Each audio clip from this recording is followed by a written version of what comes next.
तो आज हम लोग डिस्कस करने जा रहे हैं 6 यूजलेस फीचर्स इन कार्स। वैसे तो ये जो मैं यूजलेस फीचर्स के बारे में डिस्कस करने जा रहा हूँ, ये ज़्यादातर कार के टॉप मॉडल्स में आता है, बेस मॉडल्स में तो नहीं आता है। और इस यूजलेस फीचर्स के लिए कार की जो कंपनीज होती हैं वो आपसे एक्स्ट्रा कॉस्ट भी लेती हैं। तो वही आज हम लोग डिस्कस करते हैं कि ये हम लोग के लिए रियल लाइफ में नीडेड होती कि नहीं होती है, और जिसकी वजह से हम लोग इसके लिए ज़्यादा पे भी करते हैं। तो सबसे पहला जो यूजलेस फीचर कार में होता है, जो टॉप मॉडल्स में ज़्यादातर आता है, वो है रेन सेंसिंग वाइपर्स।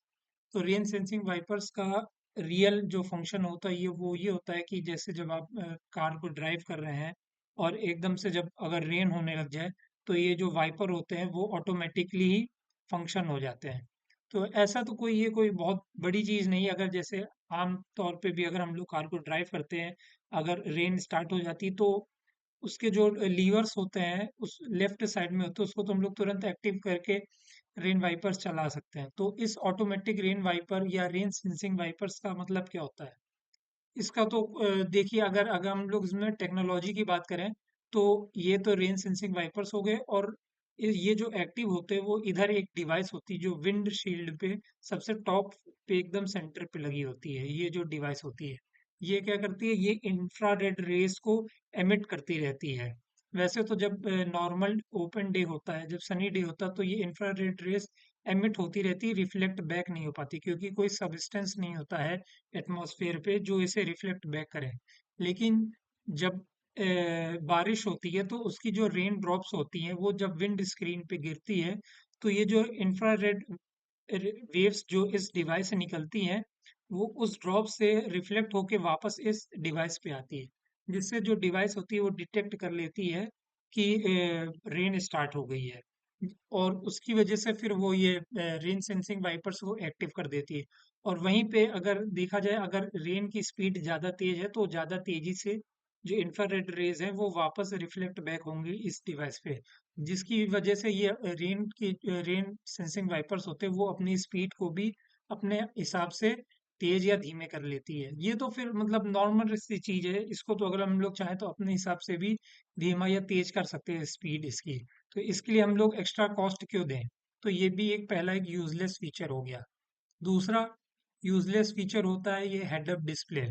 ये ज़्यादातर प्रीमियम कार्स में आता है, और आता था आज से कुछ साल पहले तक, लेकिन अब नॉर्मली ये अब मीडियम क्लास के कार्स में भी आने लग गया। जो बजट फ्रेंडली कार्स होती हैं उसके भी अब ये टॉप मॉडल में आ गया है, जो कि ये भी एक यूजलेस फीचर है, क्योंकि उसमें असल में होता क्या है, जो हेड अप डिस्प्ले आप जो इधर ये देख रहे हैं, ये पोर्शन हो गया या फिर ये पोर्शन हो गया। तो इसमें क्या होता है कि ये जो स्पीडोमीटर जो का ये जो कंसोल होता है अपना कार का, इसमें जो डिटेल होती है वही सिर्फ इसमें दिखाई जाती है। तो इसका क्या सेंस है, जब जब स्पीडोमीटर ही कंपनी डिजाइन करती है ड्राइवर के आई कांटेक्ट के ही रेंज में होना चाहिए, तो फिर एक एक्स्ट्रा एक ऑप्शन क्यों दिया जा रहा है? बस ये एक ऑप्शन इसीलिए दिया जा रहा है ताकि वो जो कंपनीज होती है वो कस्टमर से एक्स्ट्रा चार्ज ले सकें। और अगर हम लोग इसमें टेक्नोलॉजी की बात करते हैं, तो इसमें ये जो प्रीमियम कार्स होती हैं उसमें तो आपका प्रोजेक्टर या reflector based head up display होता है, जिसमें कि आपकी कोई आपको स्क्रीन नहीं दिखेगी डायरेक्ट। ये स्टीयरिंग के ठीक पीछे आपको ये जो डिवाइस दिख रही है, इसी से जो एक डिवाइस होती है जो आपको प्रोजेक्ट करती है या रिफ्लेक्ट बेस्ड होती है, जो आपके विंड स्क्रीन पे ये डिस्प्ले करती रहती है। लेकिन ये भी कोई काफी यूज की चीज नहीं, क्योंकि अगर आप कभी सनी डे पे चला रहे हैं, तो उसकी जो सन की रिफ्लेक्शन होती है उसकी वजह से आप ये हेड अप डिस्प्ले वाली स्क्रीन होती है वो आप अच्छे से देख नहीं पाएंगे, क्योंकि ज्यादा तेज धूप होगी तो रिफ्लेक्शन ज्यादा तेज होगा, जिसकी वजह से आप देख नहीं पाएंगे। तो इसका कोई यूज नहीं है। और रात में भी अगर सामने से व्हीकल आ रही है और उसका अगर हाई बीम है, तो वो भी जब इस पे रिफ्लेक्ट करेगी विंड स्क्रीन पे, तो उसकी वजह से आपको ये नहीं दिखेगी। तो ये भी कोई सही चीज नहीं है। और जो नॉर्मल बजट फ्रेंडली कार्स होती हैं उसमें ये रिफ्लेक्टर बेस्ड नहीं आता, उसमें ये कंबाइनर प्लेट होती है जिस पे ये डिस्प्ले करी जाती है। ये जो प्लेट होती है अंदर भी चली जाती है, बाहर भी चली जाती, बाहर भी आ जाती है। तो अब कंबाइनर प्लेट लगाने से होता है कि कार में एक एक्स्ट्रा स्पेस और डालनी पड़ती है, और इलेक्ट्रिकल इंस्ट्रूमेंट्स और लगाने पड़ जाते हैं। और इसमें भी वही दिक्कत है, कंबाइनर प्लेट पे अगर ज़्यादा सनी डे है तो उस पे भी आपको ये नहीं दिखेगा। और बार-बार ड्राइवर भी कंफ्यूज हो जाता है कभी-कभी कि हेड अप डिस्प्ले पे देखे या स्पीडोमीटर पे देखे। तो ये भी एक यूजलेस फीचर है कार का। अब तीसरा देखते हैं हम लोग, इलेक्ट्रॉनिक सीट एडजस्टमेंट। अब इलेक्ट्रॉनिक सीट एडजस्टमेंट होता है कि असल में कि जैसे आप ये जो लीवर देख रहे हैं, इसमें जो ये क्या करता है, इसमें बटन्स लगी होती है। ये बटन्स जो होती है वो सीट को आपके आगे या पीछे करती है, ये जो नीचे वाली बटन है, या ये जो ऊपर वाला जो बटन या लीवर कह सकते हैं, ये आपकी जो बैक सपोर्ट है इसको रिक्लाइन करता है, आगे रिक्लाइन करता है या पीछे रिक्लाइन करता है। तो अब ये यूजलेस कैसे हुआ? यूजलेस इसलिए हुआ, अगर आप नॉर्मल कार्स में देखें तो उसमें जो कन्वेंशनल स्टाइल होती है उसमें ये जो सीट होती है इसके ठीक नीचे एक लीवर लगा होता है, जिसको हम लोग आमतौर पे उस लीवर को हाथ से उठा करके सीट को आगे पीछे कर सकते हैं, और वो काफी फास्ट भी होता है, आप जल्दी से आगे भी कर सकते हैं पीछे भी कर सकते हैं। और वहीं पे जो ये जो रिक्लाइनर होता है, इसको भी रिक्लाइनर भी आपके सीट के लेफ्ट साइड पे होता है, जो को पैसेंजर होता है, और जो ड्राइवर होता है उसके राइट साइड पे वो लीवर होता है। उसको भी अगर आप लीवर को अगर उठाएंगे ऊपर की साइड पे तो आप उसको भी जल्दी से रिक्लाइन कर सकते हैं आगे या पीछे। और वहीं पे जो इलेक्ट्रॉनिक सीट एडजस्टमेंट होता है, इसमें ये सीट एडजस्टिंग में टाइम बहुत ज़्यादा लगता है, एक जो नॉर्मल फिजिकल जो सीट एडजस्टमेंट होता है उस पे अगर कंपैरिजन किया जाए, और ये भी टॉप मॉडल्स में ही आता है। इसमें अगर इस इमेज में देखते हैं तो इसमें तो तब भी कम फीचर्स हैं, केवल आप सीट को आगे पीछे कर सकते हैं या रिक्लाइन को भी आगे पीछे कर सकते हैं। लेकिन अगर हम लोग दूसरी स्क्रीन में देखें तो इसमें बहुत सारे लीवर दे रखे हैं, जैसे 1 2 3, फिर ये 4 5 6 7।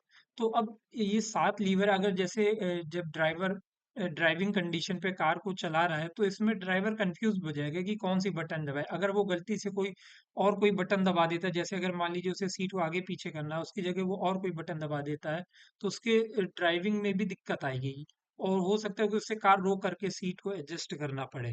तो ये भी कोई यूजफुल फीचर नहीं है कार का, ये भी यूजलेस फीचर है, और इसके लिए कंपनी आपके लिए बहुत ज्यादा कॉस्ट करती है कस्टमर से। अब फोर्थ हम लोग देखने जा रहे हैं यूजलेस फीचर, जो है ऑन स्क्रीन कंट्रोल। ये ज्यादातर आपने एमजी हेक्टर्स में देखा होगा, या जो आजकल लैंड रोवर की कार आ रही है या ऑडी की कार आ रही है, उसमें अब क्या कर रहे हैं वो लोग, फिजिकल बटन्स को हटा दे रहे हैं। मतलब पूरी तरीके से अगर आप ये सामने का ये इंस्ट्रूमेंट क्लस्टर देखेंगे, जो जहाँ पे आपका ये म्यूजिक सिस्टम होता है, तो वहां पे एक बड़ी सी स्क्रीन दे देते हैं वो लोग, और फिजिकल बटन्स नहीं देते। अब इसमें क्या होता है कि जो कार कंपनीज होती हैं वो अपना पैसा बचा लेती है मैन्युफैक्चरिंग के टाइम पे, क्योंकि जो फिजिकल बटन्स होती है उसमें ज़्यादा कंपोनेंट्स लगते हैं, और वहीं पे जो ये डिस्प्ले होता है उसमें ज़्यादा कंपोनेंट्स नहीं लगते हैं। इसलिए वो जो जैसे कि आपका एसी के कंट्रोल्स हो गए, या डिपर हो गया, या बैक कैमरा हो गया, या डीफॉगर वाले बटन्स हो गए, वो सारे बटन्स वो लोग अब इसमें दे देते हैं स्क्रीन में, कोई भी फिजिकल बटन नहीं होती। अब मान लीजिए आप कार को ड्राइव कर रहे हैं 80 की स्पीड में, 70 की स्पीड पे, अब आपको एसी को धीमा करना, तेज करना, या फिर उसके टेम्परेचर को आगे वो टेम्परेचर को बढ़ाना या कम करना है, या फिर एसी का जो विंड फ्लो है वो आपको विंड स्क्रीन की तरफ पे करना है, या अपनी तरफ पे करना है, या लेग की तरफ पे करना है, तो फिर आपको क्या करना पड़ेगा कि सामने देखने के बजाय स्क्रीन पे देखना पड़ेगा, और उसकी वजह से आपको कार की स्पीड धीमी भी करनी पड़ सकती है, या कभी कभी ये भी रिस्क रहता है कि आप सामने देख रहे हैं फिर स्क्रीन में देख रहे हैं, फिर एडजस्ट कर रहे हैं, और फिर कभी कभी ये भी हो सकता है कि आप गलत बटन भी दबा दें इसके चक्कर में, ड्राइविंग के चक्कर में। तो ये इसमें ये भी काफी दिक्कत है कि आप पता चला कि आप गाड़ी चला रहे हैं, फिर एकदम से कुछ एक गाड़ी आपकी हो सकता है कि इधर उधर भागने लग जाए, क्योंकि आपकी नजर सामने रोड पे नहीं है।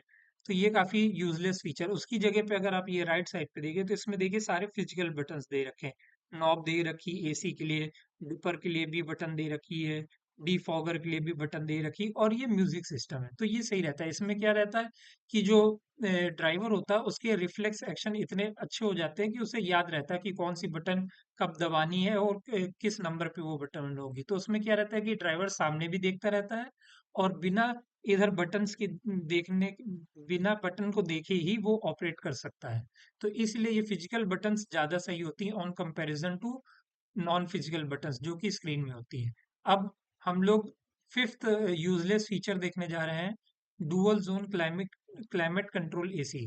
अब ये तो सबसे ही यूजलेस फीचर हो गया इसमें होता क्या है असल में। डुअल जोन का मतलब क्या है, जैसे अगर आप फ्रंट की बात करें तो ये वाला जो नॉब है ये आपका ड्राइवर सीट के लिए हो गया, और ये वाला जो नॉब हो गया ये ड्राइवर की बगल वाली सीट के लिए हो गया, मतलब कि को पैसेंजर के लिए हो गया। अब इसमें क्या होता है डुअल फंक्शन में, जैसे ड्राइवर को चाहिए 25 डिग्री एसी का, और जो उसके बगल में बैठा उसे चाहिए 23 डिग्री, या मान लीजिए उसे चाहिए 20 डिग्री। तो आप खुद ही सोचिए, कॉमन सेंस की बात है, अगर ये 25 डिग्री है और ये 20 डिग्री है, तो फिर ऐसा तो है नहीं कि एकदम ही अलग अलग फील होगा, कि बिल्कुल ही जो इधर बगल में बैठा है इंसान उसे 20 डिग्री अगर टेम्परेचर चाहिए तो हाँ, केवल उतने एरिया में 20 रहेगा, और ड्राइवर साइड में 25 रहेगा। ऐसा तो है नहीं कि बीच में ड्राइवर और जो बगल में उसके बैठा उसके बीच में कोई पार्टीशन कर दिया गया जो एकदम एग्जैक्ट फील होगा, क्योंकि बीच में तो ओपन रहता है ना। तो फिर एग्जैक्ट टेम्परेचर भी नहीं मिल पाएगा, और उसकी वजह से डिस्टरबेंस भी होगी ना, एकदम एक कॉमन टेम्परेचर भी नहीं रह पाएगा, गर्म भी रहेगा। हो सकता है कि वो जो गर्म हवा है वो बगल वाले की तरफ भी आ सकती है, और ये जो ठंडी हवा है ये इस ड्राइवर के साइड भी जा सकती है। तो ये भी एक यूजलेस फीचर है, और हो सकता है बहुत सी कंपनीज बस ये फीचर डिस्प्ले पे दिखाने के लिए कर देती है, एक्चुअली इसका फंक्शन होता भी नहीं है। और ये भी ज़्यादातर टॉप मॉडल्स में ही आता है, जिसके लिए कंपनीज बहुत चार्ज करती हैं। और अब हम लोग सिक्स्थ यूजलेस फीचर देखने जा रहे हैं, जो कि है ये वायरलेस चार्जिंग सिस्टम। अब वायरलेस चार्जिंग सिस्टम में क्या होता है कि जो एक फोन होता है उसको हम लोग एक वायरलेस पैड के ऊपर रख देते हैं, जिससे ये फोन चार्ज होता रहता है। अब इसमें क्या मेन दिक्कत आती है कि कभी कभी मान लीजिए, जो इसमें तो आप देख रहे हैं कि जो वायरलेस चार्जिंग सिस्टम का ये जो मतलब कि पोर्ट है जहाँ पे फोन हम लोग रखते हैं, वहां पे ये थोड़ा आगे की तरफ दे रखा है, जिसकी वजह से अगर मान लीजिए आपके फोन में अगर कोई नोटिफिकेशन आता है चार्जिंग के समय तो आप लोग देख भी सकते हैं। बहुत बहुत से वायरलेस चार्जिंग सिस्टम क्या होता है, वो काफी इंस्ट्रूमेंट क्लस्टर के बहुत नीचे होते हैं। यहाँ तो जैसे आप देख सकते हैं ये काफी ओपन एरिया में है। बहुत सी जगह अगर आप देखेंगे तो ये जो बॉक्स होता है ये थोड़ा अंदर की तरफ होता है, मतलब कि आपका फोन पूरा अंदर की तरफ चला जाएगा, तो आप मान लीजिए कोई नोटिफिकेशन है या कुछ भी आया तो आप देख भी नहीं पाएंगे कि फोन में क्या हो रहा है। और सबसे बड़ी बात ये होता है कि आपको वायरलेस चार्जिंग सिस्टम से फोन चार्ज करने के लिए आपके फोन में वो फीचर भी होना चाहिए। अगर वो फीचर आपके फोन में नहीं है तो उसकी वजह से भी वायरलेस चार्जिंग हो भी नहीं, और आपने उसका पे भी कर रखा और आप यूज भी नहीं कर पा रहे। दूसरी बात ये है कि आपका फोन का जो प्लेसमेंट है वो भी अच्छे से होना चाहिए। मान लीजिए कि आपका फोन ढंग से प्लेस नहीं है तो भी फोन चार्ज नहीं हो पाएगा, या हो सकता है कि सड़कें कहीं पे खराब हैं, या एकदम से गाड़ी कहीं स्पीड ब्रेकर पे उछल गई तो फोन आपका जिस पोजीशन पे था वहां से वो हिल जाएगा, तो आपको फोन को फिर से उसी पोजीशन पे लाना पड़ेगा। और एक और दिक्कत होती है वायरलेस चार्जिंग पे, कि ये इनकी जो चार्जिंग की स्पीड होती है वो बहुत धीमी होती है, अगर नॉर्मल आप केबल से अगर उससे चार्ज करें। और इसमें ये भी होता है कि फोन आपका गर्म भी हो जाता है। तो जो नॉर्मल जो बजट फ्रेंडली कार्स होती हैं उसमें सबसे ज्यादा प्रॉब्लम यही आती है कि जो फोन्स होते हैं वो चार्ज भी नहीं हो पाते ज्यादा तेजी से, और फोन गर्म भी हो जाते हैं। और जो वहीं पे जो प्रीमियम कार्स होती हैं ऑडी बीएमडब्ल्यू मर्सिडीज, उसमें अच्छी टेक्नोलॉजी यूज करी जाती है, और उनमें एयर वेंट भी दिए जाते हैं, मतलब कि यहाँ पे जो ये वायरलेस चार्जिंग एरिया है यहाँ पे एयर वेंट दिए जाते ताकि वहां से ठंडी हवा निकलती रहती ताकि फोन्स गर्म ना हो। तो ये भी एक फीचर होता है उनमें, तो चलिए ठीक है, काफी एडिशनल फीचर्स देते ताकि वो सही रहते हैं। अब बजट फ्रेंडली कार्स में ये सब देने लग गए टॉप मॉडल्स में ताकि चार्ज कर सकें कस्टमर से एक्स्ट्रा पैसा, तो वो सही चीज नहीं। उसकी जगह आप अगर यहाँ ये देख सकते हैं कि ये फास्ट चार्जिंग का पोर्ट दे रखा सी टाइप का, या जो हर कार में नॉर्मल कार्स में भी अगर आप देखें बेस मॉडल में भी ये जो 12 वोल्ट का सॉकेट दे रखा है, उससे अगर आप चार्ज करेंगे तो फोन आपको बहुत जल्दी चार्ज होगा, वायर से चार्ज होगा, और उसमें कोई भी दिक्कत नहीं है। आप फोन को जैसे भी रखें तो वो फोन चार्ज हो जाएगा, और आपको एक्स्ट्रा कॉस्ट भी नहीं देनी पड़ेगी। तो ये थे आज के 6 यूजलेस फीचर्स जो कार में होते हैं, जिनको आप अवॉइड करना चाहिए, और जिससे आप एक्स्ट्रा कॉस्ट से भी बच सकते हैं। Thank you.